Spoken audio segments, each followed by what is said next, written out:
que es un virus que produce una enfermedad que produce la muerte. No han habido sobrevivientes a la rabia. El virus, por ejemplo, si la mordedura, ¿dónde está el virus? En la saliva del animal con rabia, del animal, o también hay rabia humana. Las personas también tienen rabia y pueden contagiar. Entonces, está en la saliva. Al morder o al arañar, entonces abren una herida, una puerta de entrada. Y esa puerta de entrada deja los virus ahí en la saliva, en la puerta de entrada. El virus se replica en las células musculares de la puerta de entrada y empieza a avanzar por los nervios a razón de 3 milímetros por hora. Por eso que mientras más lejos sea la herida, más tarda el virus en llegar al cerebro. Lo grave es que llegue al cerebro. Si la herida es acá, en miembros superiores, o en la cara, o en la cabeza, es peligrosísimo, porque no hay tiempo de actuar. Rapidísimo el virus llega al cerebro. O sea, que mientras el virus esté avanzando desde el lugar de la herida a razón de 3 milímetros por hora, hay tiempo de realizar el tratamiento. Se llama prevención y tratamiento en este caso de la rabia, porque prevención, porque no sabemos si el animal tiene rabia. Entonces, para prevenir, más vale prevenir que lamentar. Y tratamiento, porque tampoco sabemos si tiene o no tiene rabia. Al mismo tiempo realizamos con la vacuna prevención y tratamiento. Es un caso especial, ¿no? Mientras el virus esté avanzando a razón de 3 milímetros por hora, hay tiempo de realizar la prevención y el tratamiento. Ya cuando llega al cerebro no hay vuelta que darle. Ya ahí es irreversible. El paciente se muere. Por eso se dice es una enfermedad mortal. Infecto contagiosa. ¿Por qué? Porque es producida por un virus. Contagiosa, ¿no? El virus pertenece a la familia Rhabdoviridae y el género es Lyssavirus, ¿ya? Y tiene afección por el sistema nervioso central. Entonces, ¿quiénes pueden transmitir la rabia? ¿Quiénes son los que transmiten la rabia? Generalmente son los animales. Pueden ser urbanos, pueden ser silvestres, pueden ser del área rural. Por ejemplo, dentro de los urbanos, los más comunes son los perros sobre todo, ¿no? Y los gatos. Los silvestres están los monos, los murciélagos, los tigres, y también pueden transmitir y se enferman de rabia las vacas, los caballos, las ovejas. Entonces, cualquier animal de sangre caliente es capaz de transmitir la rabia. Ahora, chicos, es así como avanza el virus de la rabia. ¿Cuál es el sitio blanco de acción? ¿Cuál es la meta del virus de la rabia? El cerebro. Ya, el cerebro. Cuando llega al cerebro ya no hay vuelta que darle. Entonces el virus ingresa por cualquier parte que sea la mordedura y avanza hacia el cerebro. Este es el virus. ¿Qué morfología tiene? ¿Qué? Helicoidal. Hemos dicho que el virus presenta, los virus en general presentan 3 tipos de morfología: icosaédrica, helicoidal y mixta. Este es un virus helicoidal, ¿no? Helicoidal. Tiene ARN como ácido nucleico, tiene cápside y tiene glicoproteínas, ¿no? Tiene glicoproteínas. Pertenece a la familia Rhabdoviridae, género Lyssavirus. Sabemos qué es replicación, chicos. Multiplicación de la célula. Multiplicación del virus. ¿Dónde se multiplica el virus? En la célula. Dentro de una célula. Eso que no se olviden, por favor.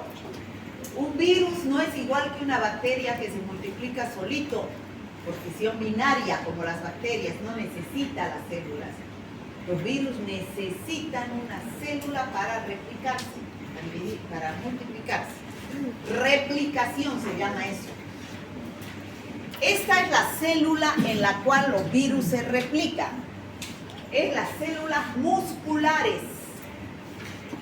Donde el virus, donde el perro muerde, yo voy a hablar del perro porque es lo más común en nuestro medio, pero cualquiera de esos animales puede transmitir rabia.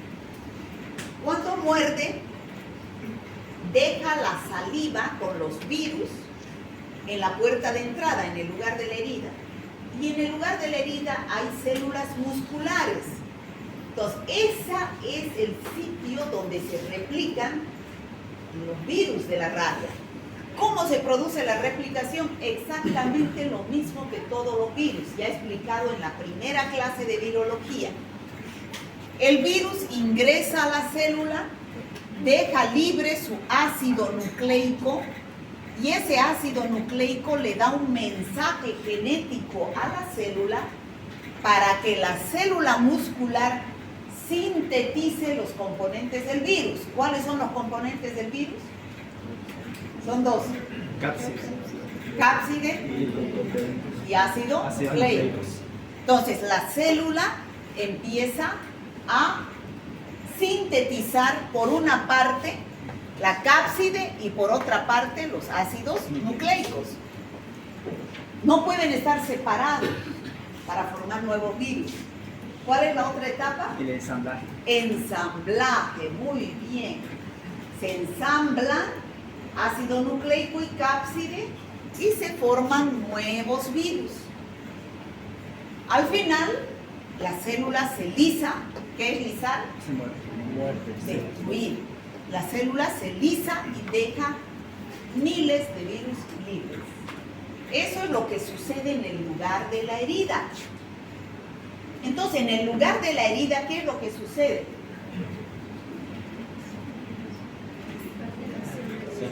Se forman miles de virus. Entonces, ¿por qué es que se recomienda que cuando hay una mordedura, qué es lo que más se recomienda? Lavar con agua y jabón, justamente para esto, para disminuir la carga viral, para disminuir la concentración de virus en el lugar de la herida. ¿Y para qué quiero disminuir? Para que menos virus vayan subiendo hacia el sistema nervioso central. ¿Ya? Para eso se lava la herida en la puerta de entrada, porque en la puerta de entrada es la replicación de los virus. Bueno, el virus está presente en la saliva de los animales con rabia, ya dijimos que son todos los animales de sangre caliente, y se transmiten a través de la mordedura cuando ésta lleva en la baba. Los animales, cuando ya el virus está en el cerebro, empiezan a babear y esa baba está llena de virus. Entonces, ¿qué es lo que sucede? ¿Por qué un arañazo también puede producir? Porque abre una puerta de entrada. Porque al arañar abre una puerta de entrada y esas garras, que los perros y los gatos se lamen o no se lamen las patas. Sí. Entonces están dejando virus en sus uñas, ¿qué son? En sus garras, ¿no? Entonces, al arañar también introduce virus, ¿no? Y en las lamidas también, ¿qué tal si viene un perro con rabia y me lame mi mano y yo no veo una microherida que tenga, ¿no? Entonces, esos son los mecanismos de transmisión. Repitiendo, el virus penetra en la piel a través de una herida. Esa es la única puerta de entrada de los virus. Aunque se ha dicho, también se dice, que en las cuevas, si hay murciélagos con rabia, dejan los virus libres en ese ambiente y puede ingresar por vía aérea. Pero eso está en controversia, ¿no? La más importante puerta de entrada es una herida, ¿ya? A través de la piel. se replican en las células musculares, como acabo de explicar, generando nuevos virus, aumentando la dosis infectiva como consecuencia de la replicación, y esa cantidad de virus van avanzando a razón de 3 milímetros por hora hacia el cerebro, ¿no? Hacia el cerebro. Una vez que llega al cerebro, a través de los troncos nerviosos, vuelve a las glándulas salivales. Bueno, no vuelve, porque este paciente, el nuevo infectado, todavía no tiene el virus en la saliva. Ingresa el virus por la herida, sufre todo esto, llega al cerebro y se va a la saliva, se va a las glándulas salivales. Por eso es que la saliva es la principal fuente de infección, ¿ya? Y este virus produce degeneración y necrosis celular. Repitiendo, aquí tenemos al perro con rabia. En su saliva tiene al virus, muerde. En las células musculares se replica el virus. Avanza a razón de 3 milímetros por hora y llega al cerebro. Del cerebro, aquí se produce la rabia.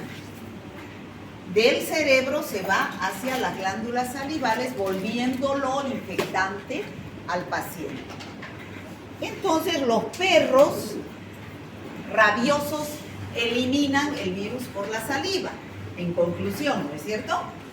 Y hay mayor riesgo de contraer la infección cuando la mordedura es cerca del cerebro. ¿Dónde? Cara, cuello, cabeza, miembros superiores. Está más cerca del cerebro, por lo tanto, el periodo de incubación es mucho más corto. ¿Qué es periodo de incubación? El tiempo que transcurre desde que el microorganismo ingresa hasta que se produce el primer síntoma o síntoma. Entonces es mucho más corto. Y al ser más corto, ¿qué es lo que sucede? Hay menos tiempo para poder actuar. Entonces, esta es la cadena epidemiológica. Pase. Después me tengo que quedar media hora a esperar que firmen los que faltan. Esta es la cadena epidemiológica, chicos. ¿Qué es una cadena epidemiológica? Es una cadena con eslabones. Conocen las cadenas, ¿no? Tienen unas cosas que si no se juntan, no hay cadena, ¿no? Entonces, todas las enfermedades tienen una cadena epidemiológica que está constituida por estos eslabones. Entonces, tiene que haber un agente causal. En este caso, ¿cuál es el agente causal? El virus de la rabia se llama, así se llama. Así como de la tuberculosis se llama Mycobacterium tuberculosis, el agente etiológico, aquí el agente etiológico se llama virus de la rabia. Tiene que haber un reservorio. ¿Qué es reservorio? El ser vivo donde el virus vive, crece, se multiplica. Y en este caso, ¿quiénes son? Todos los animales de sangre caliente, ¿no? Especialmente los perros, puede ser domésticos o salvajes. Ese animal o ese reservorio tiene una puerta de salida. ¿Cuál es la puerta de salida? La boca. ¿A través de qué? De la fuente de infección, que es la saliva, que es donde están los virus. Y hay aquí ya está el huésped sano, el susceptible. A través de una vía de transmisión, que puede ser una mordedura, un arañazo, una lamida, ingresa a través de una herida por la puerta de entrada del huésped sano susceptible y se produce nuevamente el ciclo. ¿Se entiende? Todas las enfermedades tienen ese ciclo, pero cada enfermedad es particular. Por ejemplo, acá, ¿qué tenemos que hacer para prevenir la rabia? Romper esa cadena, romperla para que no siga. ¿Y dónde generalmente la rompemos? En los animales. En el reservorio. ¿Qué tenemos que hacer con el reservorio? Vacunarlo. Y eso es lo que vamos a hacer este fin de semana. Vacunar. Generalmente debería hacerse estas campañas de vacunación 2 veces al año. pero como es un gran repliegue de gente y cuesta mucho, se hace una vez al año. Ya generalmente es en el mes de agosto o septiembre. Este año ha tocado en septiembre. Entonces se actúa sobre el reservorio, vacunándolo para que no se enferme y no siga todo este mecanismo de transmisión. Entonces, chicos, este cuadrito es importante, son las etapas de la enfermedad. Etapas, cómo evoluciona en la enfermedad. Primero vamos a ver el posterior para que entiendan y volvemos al anterior. La rabia tiene 3 etapas. 1, periodo de incubación. ¿Qué dijimos que era el periodo de incubación? Desde que ingresa el virus a través de una herida hasta que se manifiesta el primer signo o síntoma. Ese periodo de incubación varía entre 18 a 60 días. ¿Por qué? Dependiendo de dónde es la Dependiendo del lugar de la mordedura. Avanza a razón de 3 milímetros por hora. Se multiplica el virus en la puerta de entrada. Se propaga el virus a través de los nervios al sistema nervioso central. Puede tardar días, meses, ¿no? No tiene manifestaciones clínicas el paciente. Lo único que nos debe llamar la atención es que fue mordido por un perro y hay que ir al médico. Porque puede ser un perro que tenga rabia, ¿no? A veces dolor o parestesia. ¿Qué es parestesia? Adormecimiento en el lugar de la herida. Bueno, ese es el periodo de incubación. Luego empiezan a aparecer los síntomas. Ese es el periodo prodrómico. Ustedes saben que en todo periodo prodrómico no hay signos y síntomas específicos. Entonces dura más o menos una semana. Empieza a tener dolor de cabeza, náuseas, vómitos, salivación.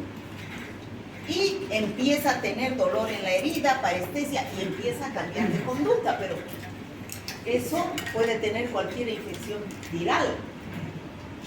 Cuando ya llega al cerebro, está el periodo neurológico agudo.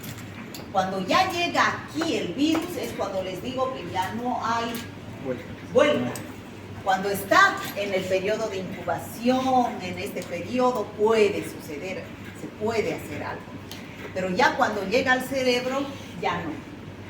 El paciente ya aquí empieza a tener la sintomatología de la rabia propiamente. Hiperactivo, sufre alucinaciones, tiene rigidez de nuca, empieza a tener hipersalivación, o sea, a babear, ¿no? Sufre de convulsiones, tiene hidrofobia, ¿qué quiere decir? Que no tolera el agua, ni tomar agua puede. Le echan agua y se desencadena las convulsiones, el ataque de rabia, ¿no? Aerofobia, ni el aire lo tolera, ¿no? Entonces, después entra a un periodo de parálisis, de coma y muerte por paro cardiorrespiratorio. Esas son las 3 etapas por las cuales avanza la rabia. Y entonces ahora vamos a ver el cuadrito anterior, qué características se tiene en esas etapas. En el periodo de incubación, que hemos dicho que es variable, que puede ser de días, meses, hemos dicho que es asintomática. La mordedura de mayor riesgo son las que evolucionan más rápido, las que están cerca del cerebro. Aquí hay 2 variables importantes. La carga viral, o sea, la cantidad de virus que hay en ese estado, y el estado inmunológico, es decir, la cantidad de anticuerpos que ha formado contra la rabia. ¿Me dejo entender? Sí.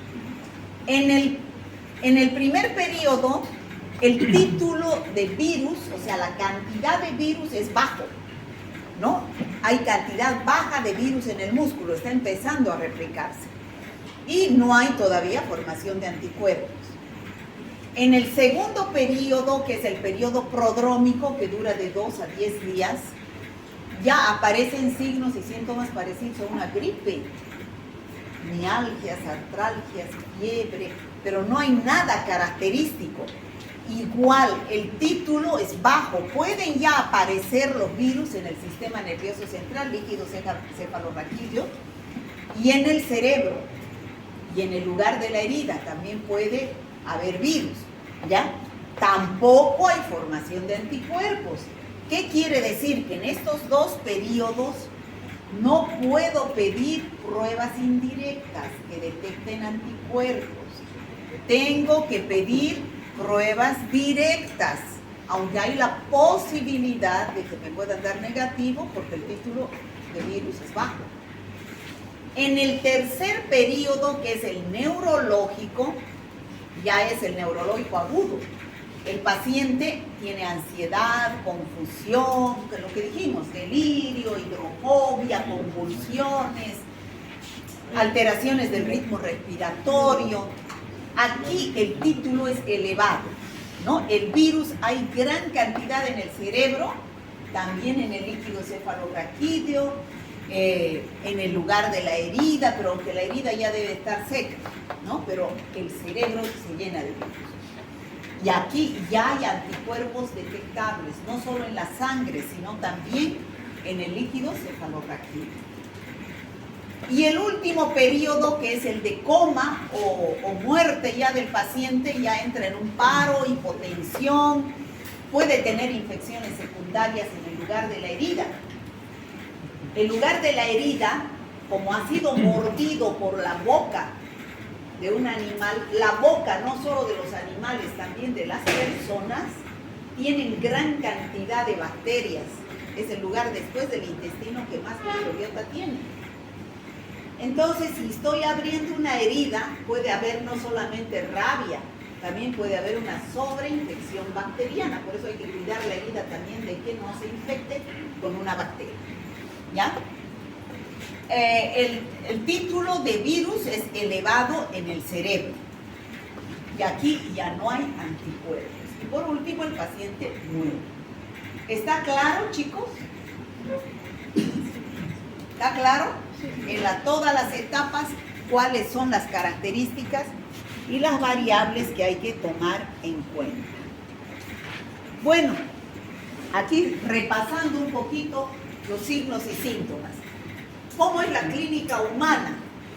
Fiebre continua, excitación frente a esto es en el periodo neurológico. El paciente se presenta irritable, molesto, sensible a la luz, ¿no? La fotofobia, hidrofobia, empieza a convulsionar, hay espasmos dolorosos, ¿no? No puede ingerir alimentos porque se produce espasmo muscular, además entra una hidrofobia, empieza a babear, parálisis, coma y muere, ¿ya? En el perro, ¿cómo sucede la rabia? Aquí tenemos un perro con rabia.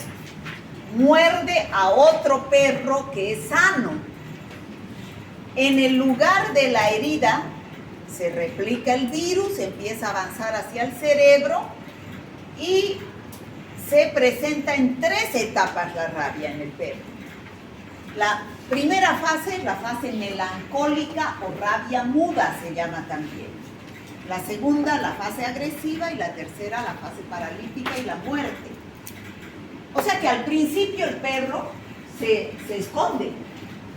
Esa es la fase melancólica, busca la oscuridad, caza moscas imaginarias, entonces pero tiene hipoactividad, fotofobia, no le gusta la luz, se va a la oscuridad.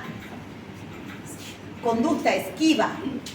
Después aparece ya con la fase agresiva, ya tiene dificultad para tragar por los espasmos, babea, saliva en exceso, excitación, agresión. Aquí es donde el perro se vuelve agresivo y muerde. Y después empieza la fase paralítica. Se empiezan a contraer las extremidades posteriores primero, ya el perro no puede levantarse y ya después convulsiona y se muere, ¿no? Convulsiona y se muere. Bueno, ahí tenemos las 3 etapas de la rabia en los perros. La fase melancólica, donde huye, tiene fotofobia.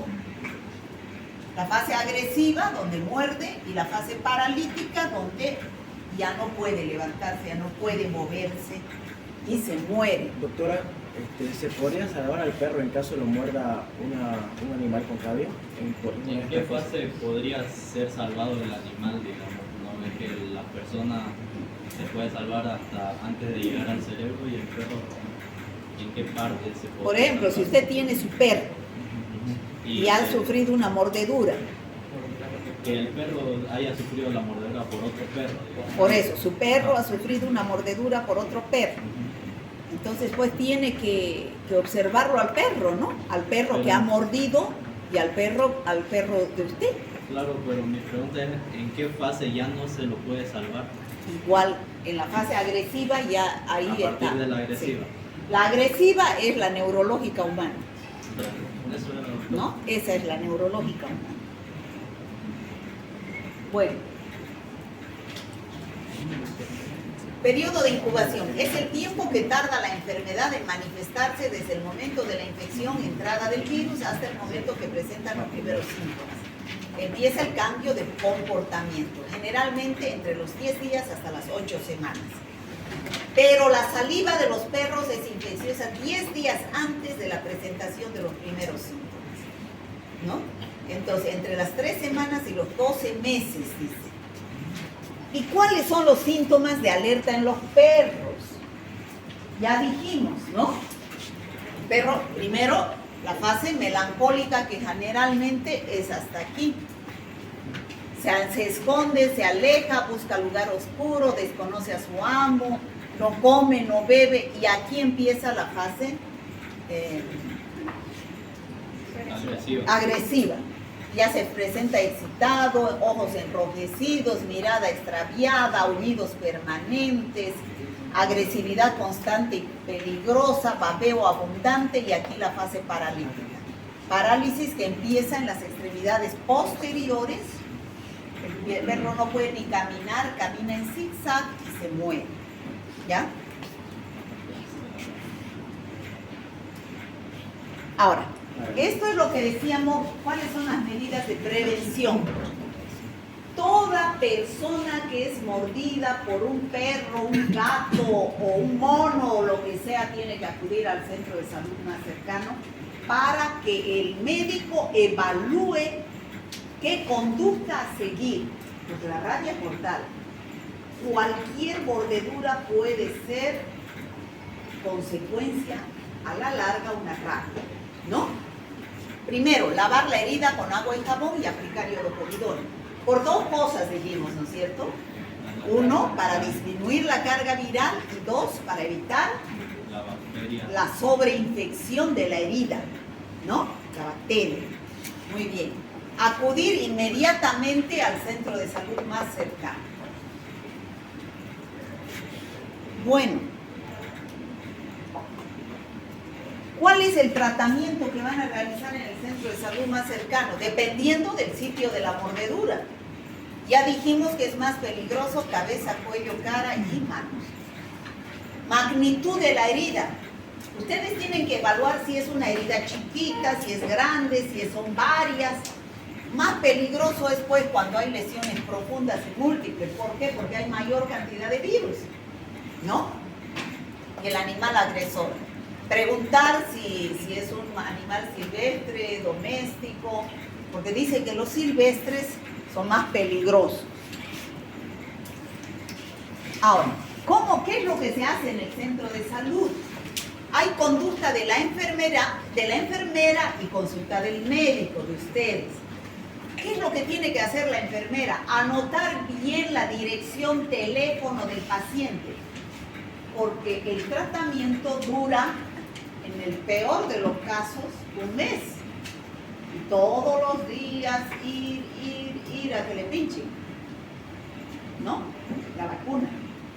Entonces, el paciente generalmente abandona el tratamiento. Y un abandono del tratamiento es un fracaso del sistema de salud. Ese paciente puede enfermar rápido. Entonces, debe anotar signos vitales, porque hay que, si no fue un día, hay que localizar. Signos vitales, presión, pulso y temperatura, peso, talla, edad. Preguntar si tiene o no tiene vacuna alguna vez. Consulta médica. ¿Qué es lo que hace el médico? Pregunta. Motivo de la consulta. A ver, dijimos, ¿no es cierto?, que para el diagnóstico de cualquier enfermedad hay 3 pilares fundamentales. ¿Cuáles son? La clínica, la epidemiología y el laboratorio. Aquí, ¿quién pesa más en esta enfermedad? La clínica cuando sepamos ya es tarde. La epidemiología. El paciente no va a ir de ustedes cuando esté con las convulsiones, ni idea, va a ir cuando le mordió el perro. Entonces ustedes tienen que hacer la epidemiología, la anamnesis del paciente, ¿no? Entonces tienen que preguntarle motivo de la consulta, tipo de contacto con el animal sospechoso, dónde fue la mordedura, o si fue un arañazo, una lamedura. O sea, todo eso ustedes tienen que evaluar para saber qué conducta van a seguir, ¿no? Si el perro es conocido, si es vagabundo, todo eso deben evaluar. Ahorita vamos a ver qué hacer en cada caso. Bueno, ¿de dónde se obtiene la vacuna? La vacuna se llama vacuna de Fuensalida, porque ese señor fue el que investigó y logró obtenerla. ¿Cómo se obtiene la vacuna? Los virus se inyectan a los ratones del laboratorio. Después se le saca el cerebro a los ratones, se los tritura y se prepara y se inactiva esos virus para inyectar. O sea, son virus inactivos. Esas son heridas de mordedura, de arañazo. Hay rabia humana. Este es un caso de rabia humana del año pasado. Y es mortal. Tarde acuden, no saben de que existe la rabia y acuden tarde. Y entonces, ¿qué es lo que deben hacer? Hay 2 cosas para realizar: profilaxis y tratamiento. En este caso dijimos que hay profilaxis y tratamiento. El antisuero y la vacuna, ¿ya? ¿Qué diferencia hay entre un antisuero y una vacuna, chicos? Pasivo y activo. Eso, inmunización pasiva e inmunización activa. ¿Por qué pasiva? Porque aquí, ¿qué estoy inyectando yo? Anticuerpos preformados. O sea, ya un caballo o ya otro humano que sobrevivió, que es muy raro, generalmente se obtienen de los caballos, ya produjo anticuerpos y la industria farmacéutica lo envasó y ya tengo anticuerpos, antisuero, en el antisuero. Y es pasiva. ¿Por qué pasiva? Porque yo recibo ya lo hecho. Y esta es inmunización activa. ¿Por qué es activa? ¿Qué me están inyectando en la vacuna? Virus inactivos. Virus inactivos, el antígeno. Entonces, mi organismo va a volverse activo y va a producir los anticuerpos. ¿Cuál es más rápido? ¿Cuál de los dos es más rápido? Actúa más rápido. ¿Cuál? ¿Por qué, pues? Si esto ya está hecho, esto hay que producirlo. ¿No? El antisuero es más rápido porque ya está hecho. ¿No? Esto tarda en mi organismo producir anticuerpos. Esta vacuna, que son virus inactivos, hay 2 esquemas. El esquema este es el esquema clásico y el esquema reducido. El esquema clásico consta de 14 ampollas diarias, o sea, una diaria, 14 días. Termino la última dosis, espero 10 días y me dan una de refuerzo, otros 10 días y la segunda de refuerzo. Total 16 dosis. ¿Se entendió? El reducido son 7 dosis, una diaria. Después de 10 días, primer refuerzo, 10 días, segundo refuerzo, 10 días, tercer refuerzo. O sea, 10 dosis en total. Entonces, ¿qué hago yo como médico? ¿Cuál aplico? Antisuero, vacuna, vacuna reducida, vacuna clásica, nada, observo, depende, ¿no? Depende de qué, de la anamnesis, de las preguntas que yo haga en el momento de la consulta, ¿no? ¿Depende de qué? ¿De dónde mordió? Depende de dónde mordió, si fue animal conocido, no conocido. Este es el antisuero que se debe aplicar, chicos. El antisuero se lo divide en dos. ¿Qué es el antisuero? Son anticuerpos. Se divide en dos. Mitad, bueno, hay homólogo y hay heterólogo. Les he dicho que es homólogo de la misma especie, heterólogo de otra especie. Homólogos y el antisuero me ponen de otro humano. Eso no hay casi, porque generalmente todos los que se enferman se mueren. Y el heterólogo es de otra especie. Lo que hay es de los caballos. Ya se inyecta antígeno al caballo y después se le saca los anticuerpos para hacerles la preparación. Entonces, la mitad del frasco se coloca en el lugar de la herida y la otra mitad por vía intramuscular. ¿Por qué será que se coloca así? Yo soy ¿por qué? Porque ahí es donde se replica el virus. Eso, en el lugar de la herida, porque ahí se está replicando el virus. ¿Y qué estoy inyectando yo? Anticuerpos. ¿Y qué es el virus? Antígeno. Entonces, ¿qué va a hacer ese anticuerpo?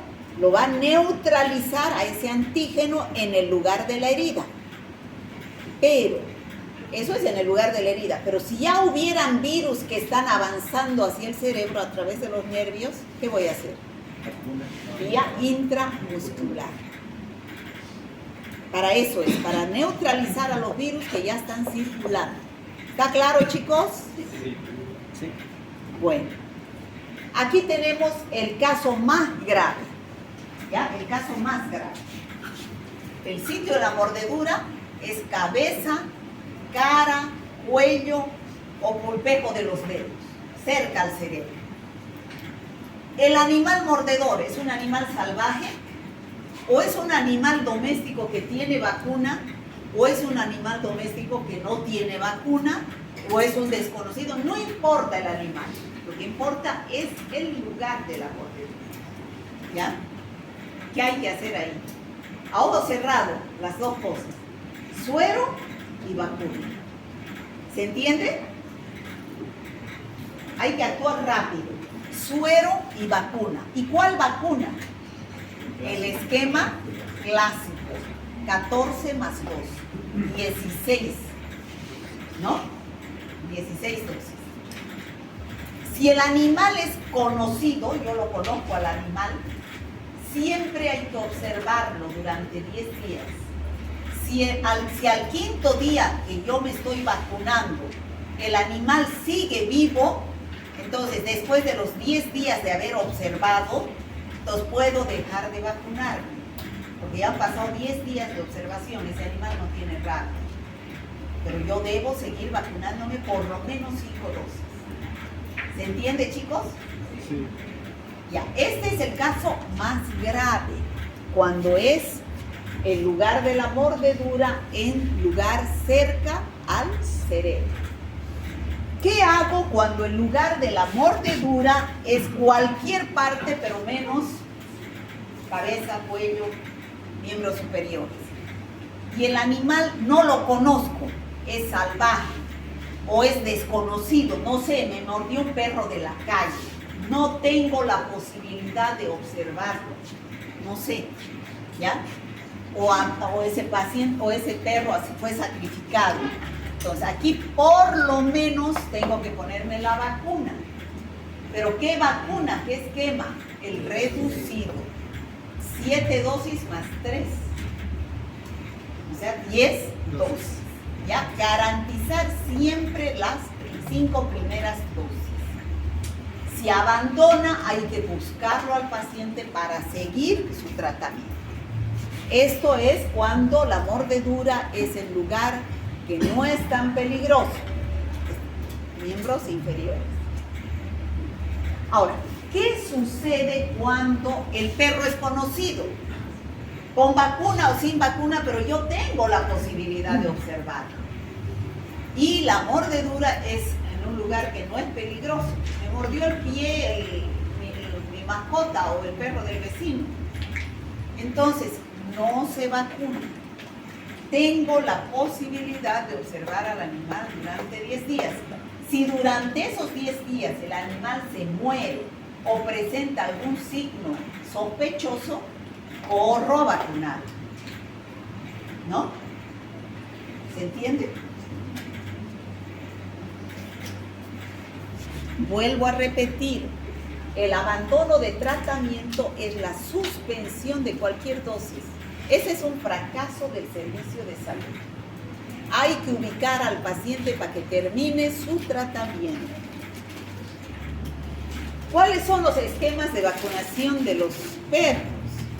¿No? Si el perro es menor de 1 año, la primera dosis al mes de edad, la segunda dosis a los 3 meses, la tercera dosis a los 6, la cuarta dosis al año de edad y después cada año. Si el animal es doméstico y es más de 1 año de vida, la primera dosis al primer contacto con la vacuna, segunda dosis al mes de la primera dosis, ese sería el refuerzo, y posteriormente cada año o 2 veces por año, de acuerdo a las posibilidades. A su perro deberían vacunarlo cada 6 meses contra la rabia, ¿no? Ahora, esto más lo vamos a ver en la parte de práctica, en el laboratorio. ¿Qué es lo que yo debo pedir para esta parte? Esta parte. ¿Qué es lo que yo debo pedir para confirmar mi diagnóstico? Dependiendo, ¿no? Si el paciente está vivo o si el paciente está muerto ya. Si el paciente está vivo, debo recolectar 2 muestras. La primera al iniciarse los signos y síntomas y la segunda antes que la persona se muera. ¿Qué muestras me sirven? Donde puede haber virus de la rabia, ¿ya? La impronta de córnea, la saliva, la biopsia de piel, 10 folículos pilosos, el suero y líquido cefalorraquídeo. Ahí puedo buscar al virus. ¿Qué técnicas debo aplicar? ¿Qué puedo pedir? Inmunofluorescencia directa, ¿ya? Y aislamiento del virus en cultivo celular o también un análisis histopatológico donde se observan los corpúsculos de Negri. Estos son signos patognomónicos en patología, seguramente han visto, que es de la rabia. Característica. Pero si el paciente se murió, ustedes me dirán, ya, ¿para qué vamos a saber? Para evitar que los que han estado en contacto se mueran, ¿no? Entonces, debo yo tener un caso confirmado para prevenir y adoptar medidas de control. Se puede realizar en humanos y en animales, animal muerto o humano. La muestra, ya aquí es el cerebro, el encéfalo del animal, el tallo encefálico en los humanos. Se hace una biopsia cerebral, se utiliza inmunofluorescencia inmunofluorescencia directa para la detección del antígeno o los corpúsculos de Negri mediante el análisis histopatológico. ¿Está claro, chicos? ¿Sí? Esto es desde el punto de vista del laboratorio. Eso tienen casos clínicos en su guía para reforzar esto. Bueno, en Santa Cruz, el mapa de salud esto está dividido por redes de salud. Red Este, Red Norte, Red Centro y Red Sur, ¿no? Entonces, cada red tiene sus centros de salud. Por ejemplo, ¿usted dónde vive? Zona Sur, Los Lotes. ¿Cuál es la el de red verde, sur? el de verde. Esta. Sí, ahí. En Los Lotes. Entonces, usted tiene estos centros de salud, ¿ya? Donde se va a ir a vacunar la Totao a medicina y odontología en la Gabriel es en la red este, ¿no, chicos? Es en la Villa 1 de Mayo, no sé dónde es. Sí, en la este. La este es, ¿no? Villa 1 de Mayo y Plan 3000. Ya, ahí es donde la red este, es el lugar más grande, ¿no? Los que están en rojo, esos centros de salud en rojo, son centros de salud de 24 horas. Los que viven ahí deben saber, yo lo sé. ¿Conocen esos centros? ¿Nunca han ido?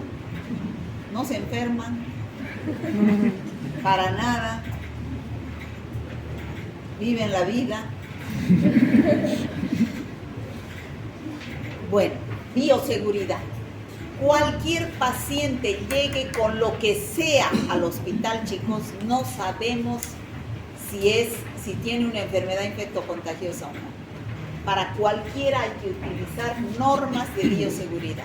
No está yendo al hospital a pasear, está yendo porque tiene algún signo o síntoma, que está produciendo alguna enfermedad. Si es infecciosa, yo debo adoptar barreras, se llaman medidas de bioseguridad. Guantes para evitar que penetre por piel, en los guantes es fundamental en la rabia. Barbijo, las patas, cualquier paciente puede ser sospechoso de una infección. Les comento, cuando yo trabajaba en el San Juan de Dios, había un paciente que estaba en medicina interna. Ni sospechaban que tenía rabia. Cuando de la noche a la mañana empezó a convulsionar, entró a terapia intensiva, rabia confirmada. Habían un montón el paciente entró por emergencia. Un montón de internos, residentes, médicos que lo habían visto al paciente sin haber adoptado ninguna medida de bioseguridad. Se murió el paciente por rabia confirmada. Desfile de toditos a hacerse vacunar. ¿Por qué? Por no aplicar normas de bioseguridad. ¿Ya? Estos son casos de rabia humana.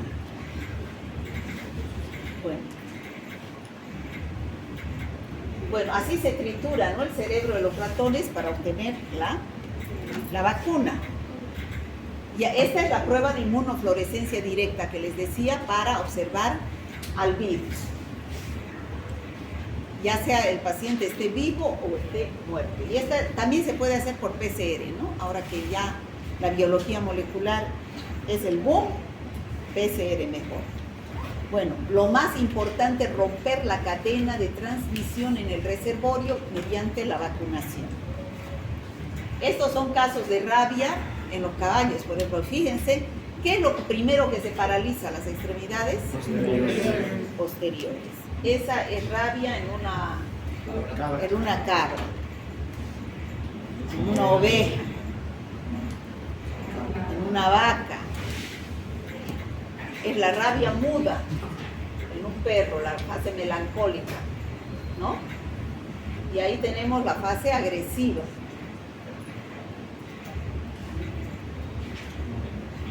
También los murciélagos. Como les decía, el mecanismo de transmisión de los murciélagos se dice que puede ser donde hay cuevas, que por vía aérea, ¿no? Pero está eso todavía no confirmado. Bueno, y les invito a pasar a la capacitación, los que van a participar de la campaña rabia. Va a haber capacitación por sedes ahí abajo, ¿ya? En el auditorio.